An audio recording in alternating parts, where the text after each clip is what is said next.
Lihatlah garis ini, dan sekarang lihatlah 3 garis ini. Bisakah Anda memberitahu garis mana yang cocok dengan garis pertama tadi?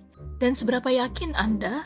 Pertahankan pemikiran itu dan dengarkan cerita ini, karena kebanyakan orang bisa salah dalam hal ini.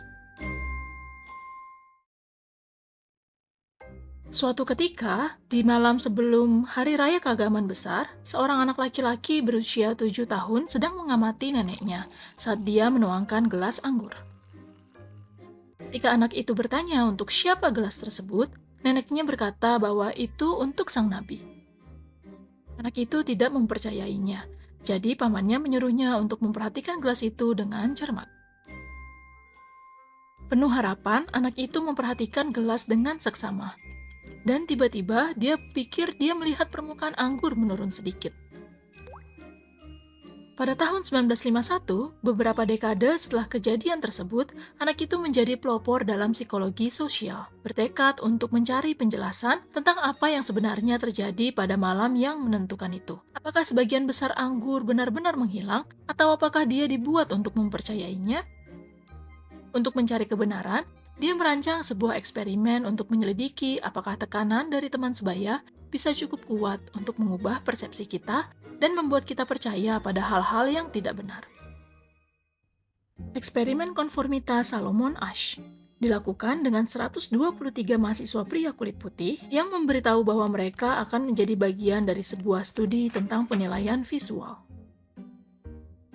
Setiap mahasiswa diperkenalkan kepada kelompok yang terdiri dari 6-8 mahasiswa lainnya, yang sebenarnya adalah aktor, yang sudah mengetahui tentang eksperimen tersebut. Kelompok tersebut kemudian dikumpulkan di sebuah ruang kelas, dan diperlihatkan 2 kartu. Kartu pertama dengan 1 garis, dan kartu kedua dengan 3 garis di atasnya. Setiap mahasiswa kemudian diminta untuk mengatakan dengan lantang garis mana di kartu kedua yang cocok dengan garis pertama.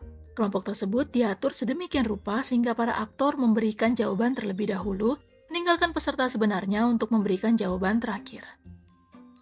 Untuk 2 putaran pertama, mahasiswa palsu yang juga dikenal sebagai konfederat memberikan jawaban yang benar. Dan mahasiswa yang sebenarnya yang dikenal sebagai subjek mengatakan apapun yang dia anggap benar. Pada putaran ketiga, para aktor mulai memberikan jawaban yang jelas-jelas salah. Untuk 12 putaran berikutnya yang disebut ujian kritis, semua konfederat akan memberikan jawaban yang jelas-jelas salah. Jadi, mahasiswa yang sebenarnya bisa memilih untuk mengabaikan mayoritas atau mengabaikan kebenaran. Jadi, apa yang diberitahu eksperimen tersebut kepada para peneliti? Setelah menyelesaikan 18 putaran dengan semua 123 subjek, eksperimen tersebut sampai pada kesimpulan berikut. 23% dari mahasiswa selalu memberikan jawaban yang benar. 72% menyesuaikan diri dengan mayoritas setidaknya sekali.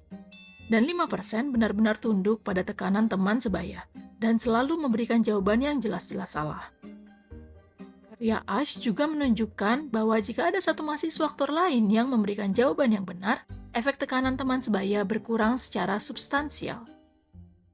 Eksperimen tersebut juga menunjukkan bahwa pendapat dari 3 teman sebaya sudah cukup untuk mempengaruhi seorang mahasiswa untuk mengubah pendapatnya, meningkatkan jumlah lebih dari 3 konfederat, tidak meningkatkan tingkat konformitas di antara yang lain. Atau dengan kata lain, jika 3 orang mengatakan sesuatu yang jelas-jelas salah dan tidak ada yang tidak setuju dengan mereka, banyak dari kita akan setuju dengan jawaban yang salah dan mulai berbohong, karena keinginan manusiawi kita yang mendalam untuk diterima. Sejak saat itu, eksperimen Asch telah berhasil direplikasi berulang kali dan efeknya tetap signifikan, terutama di antara wanita dan kelompok teman sebaya yang homogen.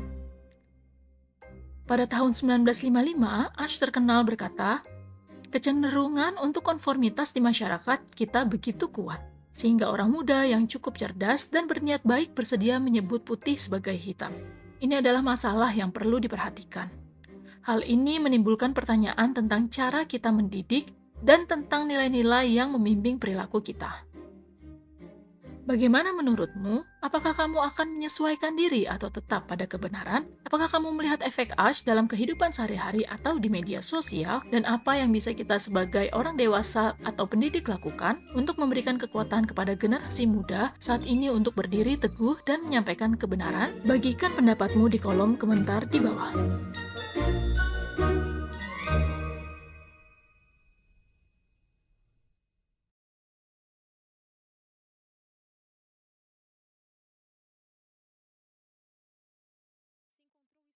Jika Anda merasa ini bermanfaat, lihat video kami yang lain dan subscribe. Jika Anda ingin mendukung pekerjaan kami, bergabunglah dengan kami di patreon.com/sprouts. Untuk informasi lebih lanjut dan konten lainnya, kunjungi sproutschool.com.